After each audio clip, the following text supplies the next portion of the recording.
नमस्ते बच्चों, मैं देवीदयाल मुकाती जूलॉजी का टॉपिक आपके सामने लेके आया हूं और आज हम बात करेंगे ट्रांसपोर्टेशन ऑफ गैसेस की।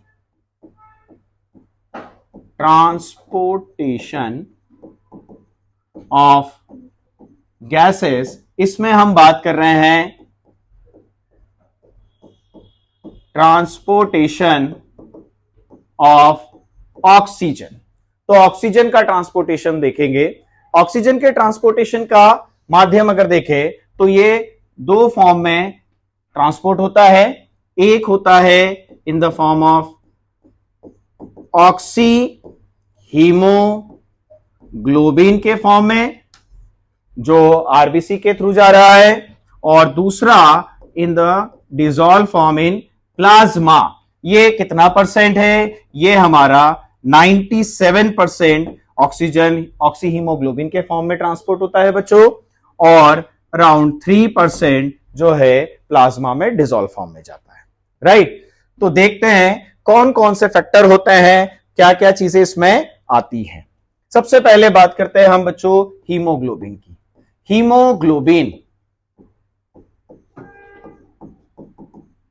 हीमोग्लोबिन क्या है? हीमोग्लोबिन आरबीसी के अंदर, ये आरबीसी है बच्चों, आरबीसी के अंदर आपको एक पिगमेंट मिलता है जिसका नाम है HB। हम इसको लिखते हैं HB के फॉर्म में, हीमोग्लोबिन। हीमोग्लोबिन एक प्रोटीन होता है। अगर बात करें इस स्ट्रक्चर की तो इसमें दो पार्ट होते हैं। एक होता है इसके अंदर हिम पार्ट और एक होता है ग्लोबिन पार्ट। हिम की बात करें तो पोर पायरोल्स रिंग होता है जिसमें Fe++ आयरन होता है जो ऑक्सीजन को बाइंड करेगा हिम पार्ट में, और दूसरा होता है इसमें ग्लोबिन पार्ट जो अमीनो एसिड की चेन से, पॉलीपेप्टाइड चेन से बना होता है। कितनी चेन इसमें होती है बच्चों? इसमें होती है 2 अल्फा की चेन और 2 बीटा की चेन, जिनमें 141 अमीनो एसिड और 146 अमीनो एसिड की चेन होती है। राइट, अब बात करते हैं कि एक हीमोग्लोबिन का मॉलिक्यूल्स, 1 हीमोग्लोबिन कितने ऑक्सीजन के मॉलिक्यूल्स को बाइंड करता है? तो एक हीमोग्लोबिन का मॉलिक्यूल्स 4 ऑक्सीजन के मॉलिक्यूल्स को क्या करता है बच्चों? बाइंड करता है। राइट, अगर आप देखें क्वाटरनरी स्ट्रक्चर ऑफ प्रोटीन जो होते हैं बच्चों, वो आपको 3D स्ट्रक्चर में, क्वाटरनरी स्ट्रक्चर की बात करें तो आपको इस तरह से ग्लोबिन का चेन मिलता है जिसपे हिम पार्ट मिलेगा, और इसमें हम देखेंगे कि इस पे होता है आयरन Fe++, जिसपे आके ऑक्सीजन कंबाइन होती है। राइट, अब 100 ml ब्लड में कितना ml ऑक्सीजन होता है? तो बात करते हैं इन 100 ml blood around 40 to 60 gram haemoglobin. 1 gram hemoglobin can bind with 1.34 ml oxygen. So 100 ml oxygenated blood carry around 20 ml oxygen, जिसमें से ये 25% टिश्यू को डिलीवर करता है इन नॉर्मल कंडीशंस, और अगर स्ट्रेनस कंडीशन है, स्ट्रेसफुल कंडीशन है, तो यही 75% टिश्यू को डिलीवर करेगा। राइट, तो ये बात हो गई हीमोग्लोबिन की। अब कौन कौन से फैक्टर है जो इस बाइंडिंग को अफेक्ट करते हैं? तो बात करते हैं, सबसे पहले हम इसकी एफिनिटी को लेके बात करेंगे और फिर फैक्टर्स की बात करेंगे। ठीक है, एक ग्राफ आता है बच्चों, ये है एक सिग्मोइड कर्व। कौन सा कर्व है ये? ये है बच्चों सिग्मोइड कर्व। ये कर्व किससे बना है? तो बात आती है इसमें पार्शियल प्रेशर ऑफ ऑक्सीजन इस डायरेक्शन में, यहां पर होता है सैचुरेशन परसेंट ऑफ हीमोग्लोबिन। तो ये ग्राफ मिलता है, ये ग्राफ आपको सिग्मॉइड कर्व मिलेगा, एस शेप में मिलता है। यहां हमें कुछ और भी चीजें देखने को मिलती है। ये कर्व कैसे बनता है? जब एक हीमोग्लोबिन का मॉलिक्यूल्स एक ऑक्सीजन को बाइंड करता है, it attract next oxygen molecules. ये प्रोसीड होता है और इसी तरह से ये सिग्मॉइड कर्व शेप लेता है। पर इसमें होता क्या है, जैसे जैसे ये बढ़ता चला जाता है वैसे वैसे सैचुरेशन आ रहा है और उसके बाद में एफिनिटी कम होने लगती है। हम कहते हैं इसे P50। P50 it means 50% haemoglobins are saturate with oxygen molecules. जैसे जैसे हम P50 की वैल्यू बढ़ाएंगे, इनवर्सली प्रोपोर्शनल वो क्या करेगा, हीमोग्लोबिन और ऑक्सीजन की जो एफिनिटी है वो घटती रहेगी, ये बढ़ती रहेगी, वो घटती रहेगी। P50 की वैल्यू क्या है इन अडल्ट हीमोग्लोबिन के केस में? ये होता है अराउंड 26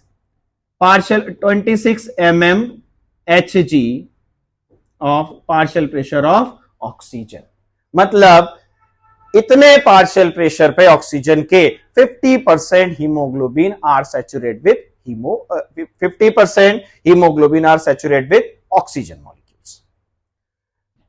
फीटस के केस में भी होता है, वहां पर हम देखते हैं तो एफिनिटी का वैल्यू, यहां पे 50 का वैल्यू जो है वो कम हो जाता है। यहां एक और ग्राफ आता है बच्चों, ये कर्व अगर लेते हैं तो इस तरह से एक कर्व मिलता है हमें। ये हम लेते हैं इन केस ऑफ फीटल और इन केस ऑफ एडल्ट। तो देखते हैं कि फीटस की एफिनिटी तो बहुत ज्यादा है। ऐसा क्यों? इसके पीछे कारण है कंपोजिशन ऑफ हीमोग्लोबिन।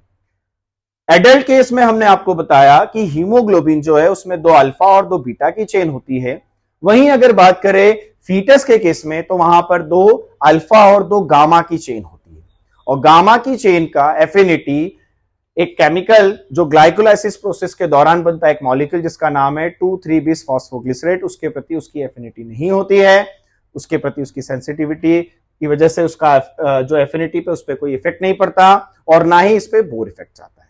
तो यहां हम देखें इसका जो कर्व होता है वो राइट साइड में, लेफ्ट साइड में शिफ्ट होता है और ये राइट साइड में।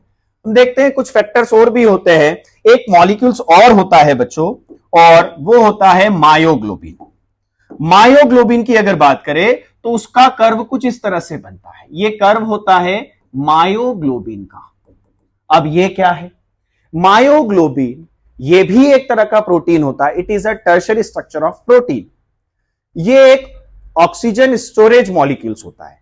जैसे हीमोग्लोबिन ऑक्सीजन और कार्बन डाइऑक्साइड का ट्रांसपोर्टेशन करता है, वैसे ही हीमोग्लोबिन ऑक्सीजन का स्टोरेज करता है। ये स्टोरिंग प्रोटीन है और वो ट्रांसपोर्ट प्रोटीन है।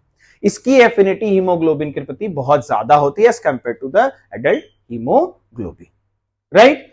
तो चलिए देखते हैं कौन कौन से फैक्टर है जो इसकी एफिनिटी को अफेक्ट करेंगे।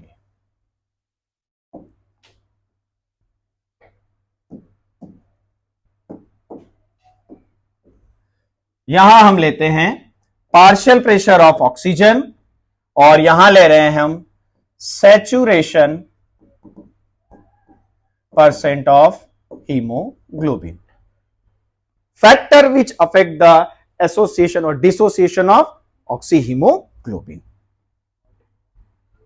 तो ये हमने सिग्मॉइड कर्व लिया और उसके बाद हम यहां पर ले रहे हैं shift to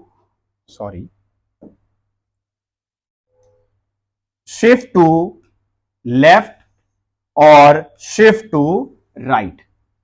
Which factor which is responsible to shift this graph to the left or to the right side? Right shift and the left shift. Factors देखते हैं at the site of tissue. partial pressure of carbon dioxide is high, H plus ion is high, temperature is high, and 2,3-diphosphoglycerate concentration is high. These factors responsible to dissociation of oxyhemoglobin. So at the site of tissue, these factors are responsible to affect the affinity. It decrease HbO2 affinity. So P50 value inversely proportional, obviously it is increased.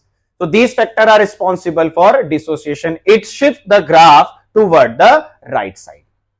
Say, seeing the factors at the site of alveoli.